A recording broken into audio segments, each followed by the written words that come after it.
With 3,500 tons of salt in storage and a dozen snowplows ready at any moment, the City of Iowa City Streets crew is ready for winter. An average snow event of maybe 6 to 8 inches, it will take us up to 12 hours to get the roads reopened. But in order to clear the streets during a major snow event, the city needs you to follow the parking rules when a snow emergency is declared. Let's begin by answering the most basic question.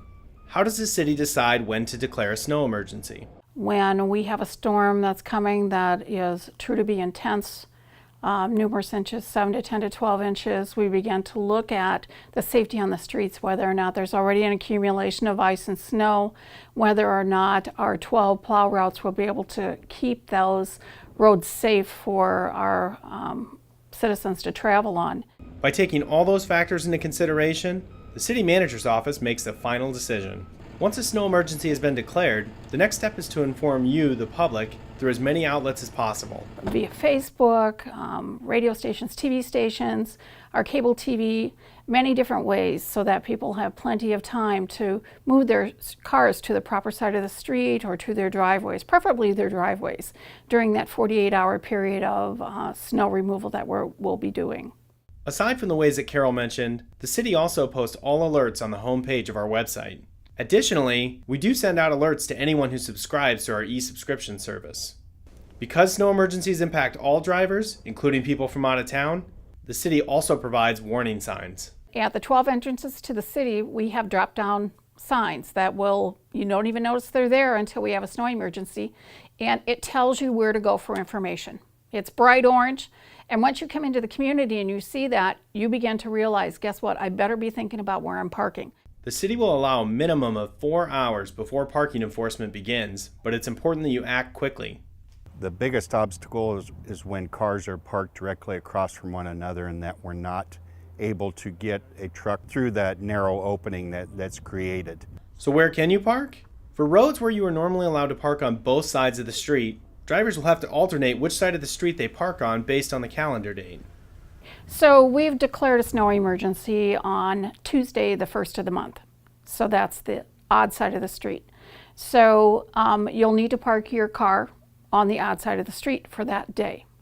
On the second day of the snow emergency, which would be the second, it's on the even side of the street, and that's the side of the street that you're going to park your car on.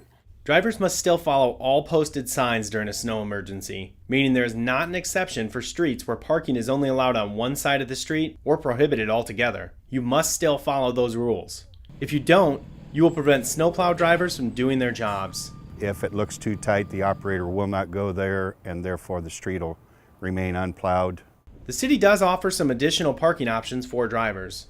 We have parking ramps that will be open during that period of time so that you can move your car off street. Overnight, it's free parking. Also, our city parks, Mercer Park, City Park, and Happy Hollow will be plowed so that you can move your vehicle to that site over that period and not be worried about getting your car plowed in or possibly being hit by somebody coming down the street sliding. We understand that snow emergencies can be a hassle for those who use on-street parking, but keeping our streets clear and safe for travel is our #1 priority. Best to get your cars off the street, use your driveway or a neighbor's driveway or any place but in the street area during the worst of the storm so that we can make an efficient pass and stay ahead of the problems created when there isn't a clear path. Because the roads need to be cleared in case of an emergency, if you fail to follow these rules, your vehicle will be towed at your expense. There's a $50 ticket. After the ticket, you'll have towing fees. After the towing fees, you could be up to $200. And so the important thing is to, very beginning, as soon as you hear that there's a snow emergency, to start looking at where you're going to put your vehicle. Towing is a last resort, but being prepared is key to avoiding this worst-case scenario. The best thing you can do is have a plan prepared for when winter weather brings its worst. Stay alert whenever there's a snow event that there could be the need for a snow emergency, which requires everyone's cooperation. Have you ever wondered how the city decides which streets it's going to plow first? Well, the city has a priority ranking that determines the order in which they are plowed. First priorities, shown in red on this map, are the city's main roads, including emergency and bus routes. Second priority is in blue and are made up of heavily traveled streets and often steep hills that are tough to travel. The third and last priority, highlighted in green, are the flat residential streets. These are the easiest roads for vehicles to navigate.